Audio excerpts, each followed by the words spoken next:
This is Your Life, America's most talked about program.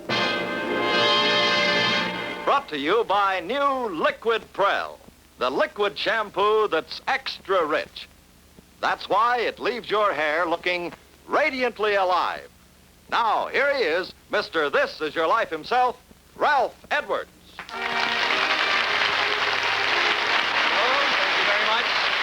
Good evening, ladies and gentlemen. Welcome again to This Is Your Life. Now, I'm sure that most of you know that time ran out on us last week.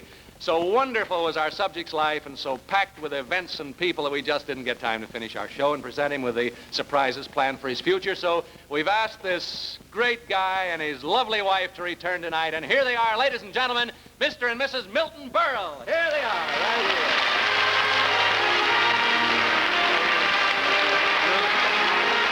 I just can't tell you how wonderful it was. Letters from all over the country. People, if they can love you more, they do, Mildy. You're really great. You know, this is, you're a pioneer in television. This is another pioneering thing, really, for you.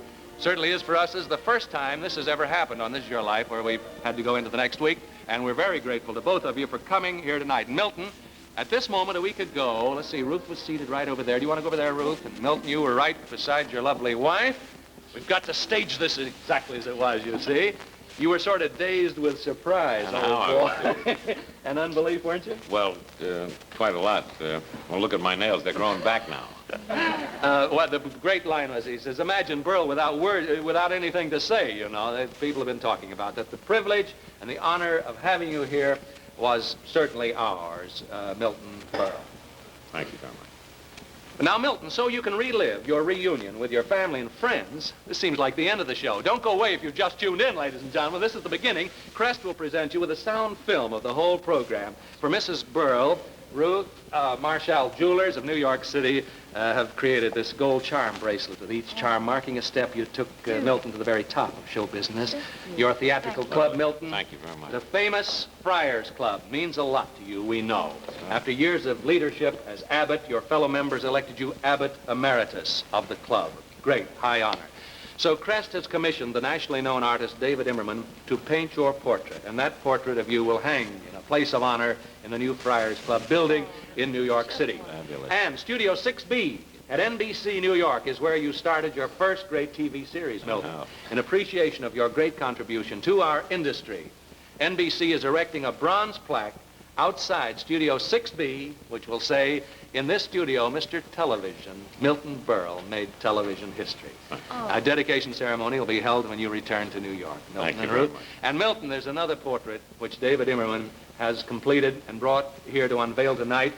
We didn't want to keep it from you last week, so we did show you this last week, and pictures were taken, shown all over America.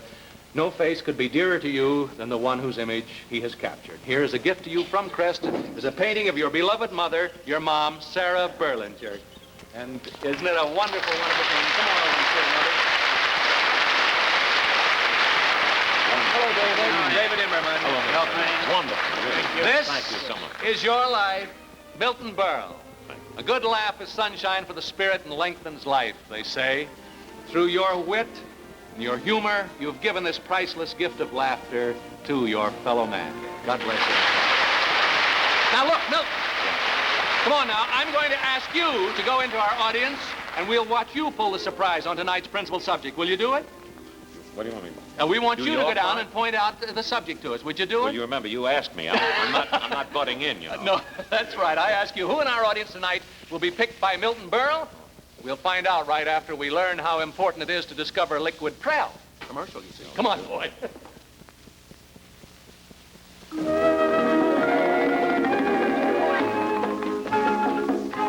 Hair that looks radiantly alive makes a woman feel radiantly alive. Now at last, there's a liquid shampoo that's extra rich to give your hair that radiantly alive look. It's new Liquid Prel. New Liquid Prel does wondrous things for hair. There's a glorious difference between Liquid Prel and all other shampoos. New Liquid Prel is extra rich. That's why it leaves hair looking radiantly alive. Some other shampoos are thin and watery, some too thick and sticky. They can actually dull your hair. but extra-rich liquid Prel is just right, with radiant beauty in every drop. To keep your hair looking radiantly alive, use extra-rich liquid Prel. Thank you very much. Well, here we are now. Milty, Yeah? will you put the finger on tonight's principal subject? You're one of the few who know. That's right. I'm one of the few who knows. You told me. Tonight I told you. May I, Oh, here's the book. Yes, there you go. Oh, what I'm doing. Don't look too good with it. I may lose my Tonight, job. survivor of one of the most shattering historical disasters of the 20th century, Alice Middleton McDougall of Walnut Lake, Michigan. This is your life. Yes, right here. Thanks, Milton. Come and stand, my dear. Stand up, darling. Stand up, dear. Come on out here. Yes, Miss McDougall, Milton Berle is right. This is your life. That's it. You can stand between Milton and me here. And before we go any further... No, we haven't made any mistake. We want you to think back to 1915, the day you sailed for Europe on a fateful voyage. And what was the name of the ship? The SS Lusitania. Yes, the Lusitania. You are one of the few living survivors of the Lusitania. It was sunk by a German U-boat. That's right. Yes, indeed. Now, a tragedy that was an important factor in our entrance into the First World War. It's an experience I know that you're going to remember. I want to thank you, Milton Berle, for returning tonight to finish your story and for helping us pick this great lady out of our audience. Well, may I say, Ralph, I didn't get a chance to say too much last week because I was too nervous, but I just want to tell you it's been a very wonderful experience. And Mrs. McDougall, you're in for a very, very wonderful evening. Well, Take it from one that knows. Milton. God bless you. Thank you very much. Thank you, Milton Berle. And come along now. Our thanks to you, Mr. Eugene Williams. Thank you, Milton Berle. Mr. Eugene Williams. Hello, Mr. Williams. Hello. Good to see you again. Mr. Williams is past president of the Los Angeles Adventurers Club here, and he's with us. Thank you for helping us pull this surprise. And to you, Mr. George McDougall, the husband who kept the secret. Come over here, Mr. McDougall. How do you do? Come along now.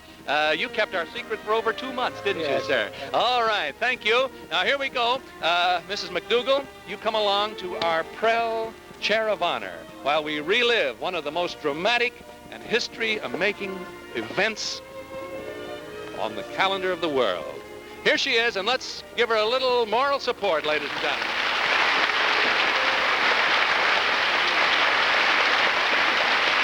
Well, now. Did you ever dream you'd be sitting here? More than a surprise. More than a surprise. You sit here, and Mr. McDougall, you go right over there and sit beside your lovely wife. Thank you. Our chair of honor, Mrs. McDougall. Oh, yes. Come over close here, because she's going to need you very close here.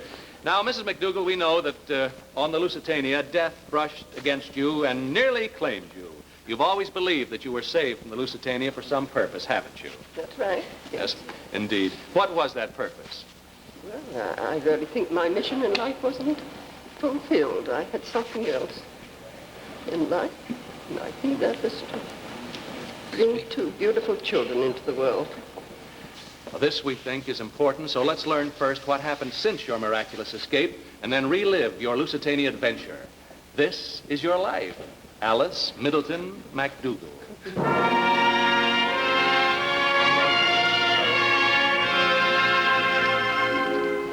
In 1916, you're Alice Middleton and 27 years old, right?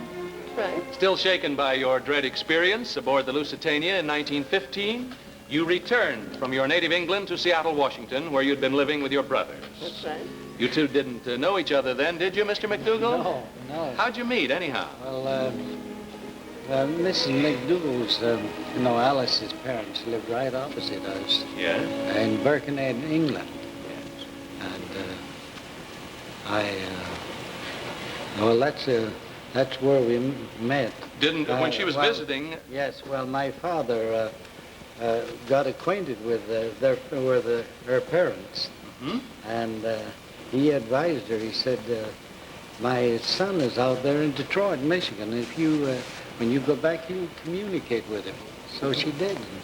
Well, she wrote to me, and I wrote to her, and I proposed let's get married. And she came to Detroit and she got married. You proposed by mail? By mail, yes. Hey, that's... I took a chance.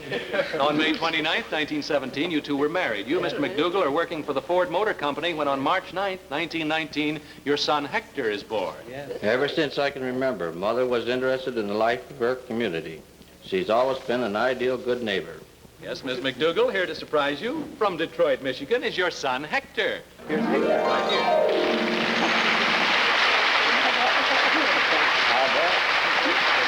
His dad, too. What are some of the ways your mother has shown her gratitude at having been spared from death, Hector? Sit down. Yeah, you just sit up there on the edge of the chair arm, if you want. Well, when anyone was sick in the neighborhood, Mr. Edwards, she was always there to help. She's gone out of her way to get jobs for friends and strangers. And when Walnut Lake needed transportation, she wrote to Governor Williams, and he saw that the roads were put in. She got a bus line to come out to Walnut Lake, and best of all, she's been a wonderful mother and grandmother to me. Thank you, Hector McDougall. Good luck in your own little business venture. You've just started. They don't come any better. Ah, that's wonderfully said. Good luck in your business venture you've just started, the McDougall Tool and Gauge Company there in Detroit. You'll see Mother a little later.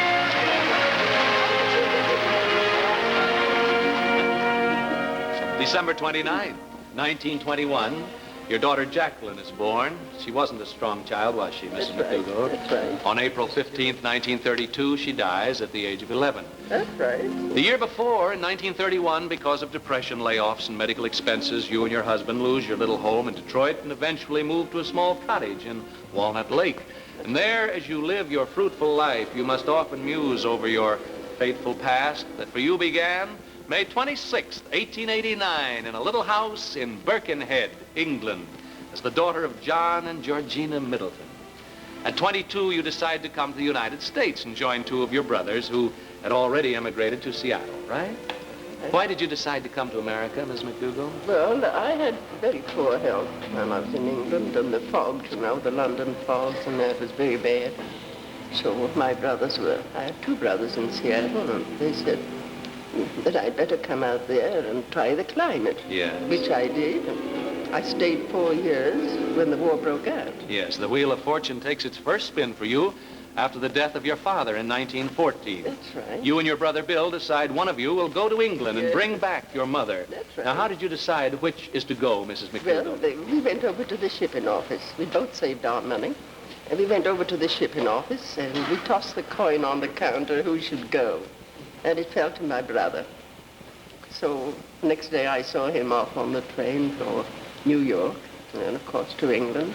And meanwhile, you take a position as nursemaid in the home of Mrs. Roland Rice of Seattle. That's right. It was here, while she was taking care of my sister, Virginia, and me, that the decision was made that was to put her aboard the Lusitania. Now, you haven't seen this lady in 40 years, Miss McDougall. No, I hadn't. She was Marion Rice. Oh, one Now of my Mrs. James little Coleman of girls. Kansas City, Missouri, and here she is. Yes, one of your little girls.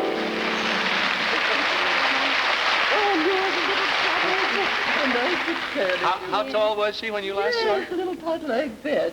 Miss Coleman, what kind of a nurse was She Miss used to McDougall? hide in the dog kennel from me. I've Take me all over the ranch. heard of husbands being in the doghouse and things like that. I never heard of the little kids And being. yes, she used to hide from me. Oh, Then Alice was a that's where wonderful- I'd find her. I suppose you heard Mother talk about me then? Yes, What kind of a I did. nursemaid was Just Miss wonderful. McDougall? My sister and I just adored her.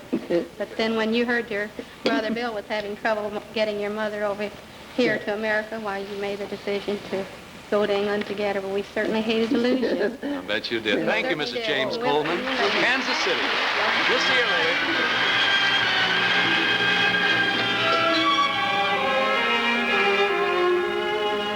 May 1st, 1915, the day you're to sail on the British liner Lusitania. The war's been raging in Europe for almost a year, and on this May 1st, a certain German submarine, the U-20, heads for the Irish Sea on a deadly mission. On the eve of your sailing in a New York hotel, you ask the maid to wake you at 6 next morning. Yes. Did she? No, she didn't. She forgot. Made it so late. Made it late that I had to take a taxi and rush down. I was the last passenger. Yes, you rushed to Pier 54. That's right. Just in time to see the gangplank being pulled up. Yes, I did. Fate, apparently, like the hotel maid, was trying to keep you off the Lusitania, Mrs. McDougall. Pity she didn't. I saw the gangplank being raised and then lowered again. But I didn't learn until later that is for Mrs. McDougall. Now, a good friend of yours, Ms. McDougall, he was third navigation officer of the Lusitania in 1915. Now retired, here from Inverness, Florida, is Captain John I. Lewis. Here he is.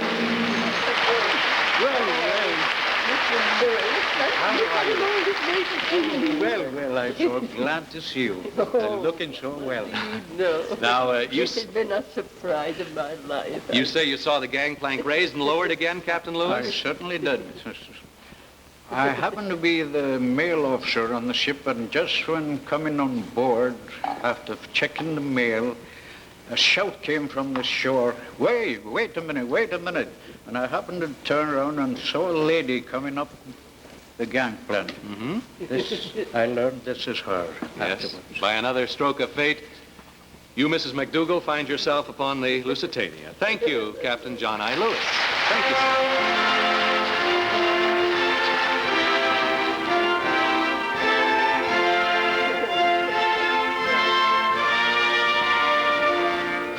May 1st, 1915, with you, Mrs. McDougall, among its 1,959 passengers, 159 of them Americans, the Lusitania sails for its appointment with destiny. Now, we'll relive that dramatic experience with you in a moment, Ms. McDougall, but right now let's pay close attention to this promise from Bob Warren. Hear that? There's going to be a great day in your life when you change to the truly different shampoo, new Extra Rich Liquid Prel. It'll be a great day because your very first Liquid Prel shampoo will make your hair look better than you ever dreamed it could. Liquid Prel will leave your hair looking radiantly alive, softly manageable, sweetly fresh. Now that's because Liquid Prel is extra rich, unlike any other shampoo you've ever used. You've probably tried some shampoos that were thin, watery, and wasteful, or thick, cloudy shampoos. They can actually dull your hair. The truly different, extra rich Liquid Prel is the just right shampoo with radiant beauty in every emerald green drop. No shampoo ever left your hair so easy to set. Make tomorrow a great day in your life. Start using Liquid Prel. The truly different shampoo that's extra rich to leave your hair radiantly alive. There we go. Make yourself comfortable. No, here, look at, I meant with your back all the way back. That's the stuff. Don't turn your back to Mama. That's it. Now back to This Is Your Life, survivor of the sinking of the Lusitania, Alice Middleton McDougall.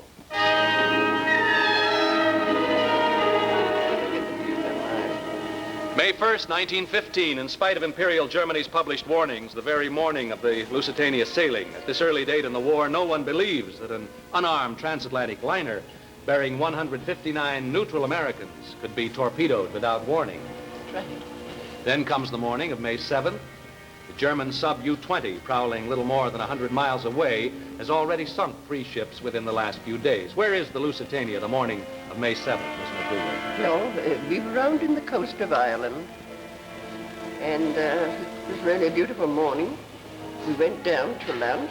And it's 2 p.m. now. The Lusitania is 12 or 13 miles off the southern coast of Ireland. Yes. The submarine U-20 has the ship in her periscope sights. Yes. At 2 o'clock, you're in the second-class dining room, as you say, Ms. McDougall. That's right. 2:09 p.m. The messenger of sudden death is on its way. 2:10. The torpedo strikes on the starboard side, right behind the bridge. What happens to you, Mrs. McDougall? Well, the torpedoes, we were having lunch. The majority had gone on deck. And in the dining hall was just myself sitting alone at the table, and a couple of tables opposite was 3 young Irish girls. They had been nursemaids in Where were you New York. thrown when the torpedo hit? We just finished lunch, Yes? and Anyway, these 3 girls were over there, and we sat, I suppose, thinking about tomorrow we should be in Liverpool. Yes. And the steward came along, and he said, "Why, girls, you'll go over there to Miss Middleton, and I'll bring you some more dessert," he said, "and say your farewells over there together." So the girls came over to my table, and we were exchanging our experiences in our travels. And one of the girls happened to look out the porthole, and she saw the coastline of Ireland. And so she started singing, "There is a green hill not far away." And, of course, we all chimed in with her. Yes. Then the torpedo hit. We got to the end of the first verse, and the torpedo went through her. We knew there was a green hill, all right. Yes. And, well, the torpedo went through her, and the vibration of that torpedo and coming out the other side paralyzed my legs. I couldn't stand. Yes. So we all fell into the alley of the ship, and ship went... It listed to starboard, and the water came across the floor. You almost crawled to an upper deck, and you lay there clinging to the bottom of the railing. That's And right. the lifeboats were overloaded, and they were tipping and going down. A man works his way alongside of you and urges you to put on his life jacket, insisting when you refuse. That's right.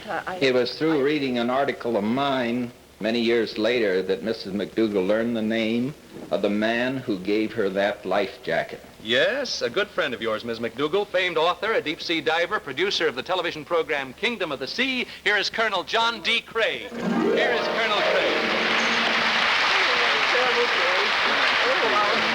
How is Mrs. McDougall able to discover who gave her the life jacket, Colonel Craig?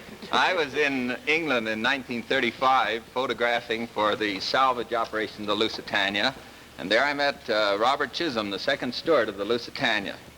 He told me that it was Alfred Gwynn Vanderbilt that he saw on the rail assisting a lady with her life jacket. I wrote that in an article here in American magazine, and later Mrs. McDougall got in touch, and we ascertained it was definitely Mr. Vanderbilt who gallantly gave up his life. He went down on Lusitania. As did Charles Frohman, Elbert Hubbard, and altogether 1,198 men, women, and children when the Lusitania goes down in 18 minutes. Thank you, Colonel John D. Craig. Thank you.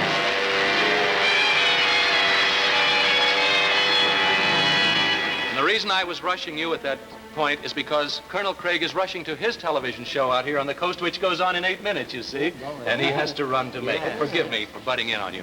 As the doomed vessel is making its final plunge, you're torn away from the railing to which you cling.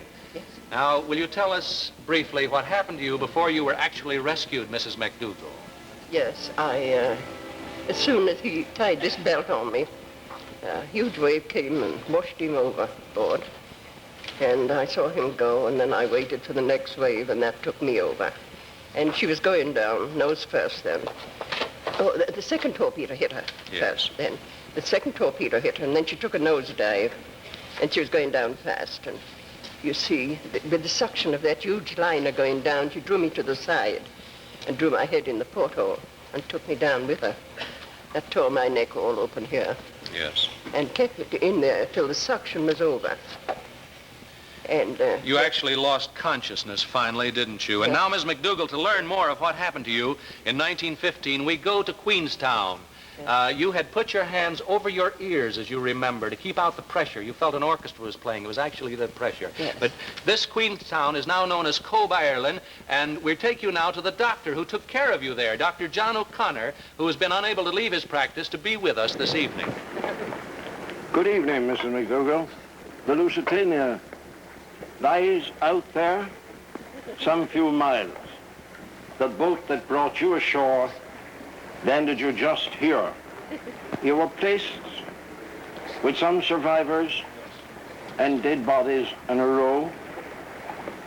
At first, it was thought you were dead. Yes, actually thought to be dead. You were lying in the morgue for 24 hours with your fingers still in your ears, weren't you, Miss McDougall? Yes. How did they discover you were alive? Well, there was a young man on board. He was a noted singer, Hamish McKay. Do you remember him, Captain Lewis? Scotsman. And he used to go down in the first-class music room and sing. Well, him and I met on the deck, you know, and he'd come tap on my stateroom door. He said, "Are you coming down to the music room, Miss Middleton?" I said, "Yes." So I'd go down with him. He'd be in all his kilts and his Is this the laces. man who found you over there? And, Yeah. he saw your little finger move just enough to know that you were alive? Yes, the uncle of this young man. This young man was drowned. Yes. And he was And you in- were found to be alive, and this Dr. O'Connor, whom we've just heard, helped you back to life. You leave the Yes. hospital in Queenstown on May 29th, 1915, joining your Yes. mother in Birkenhead, England.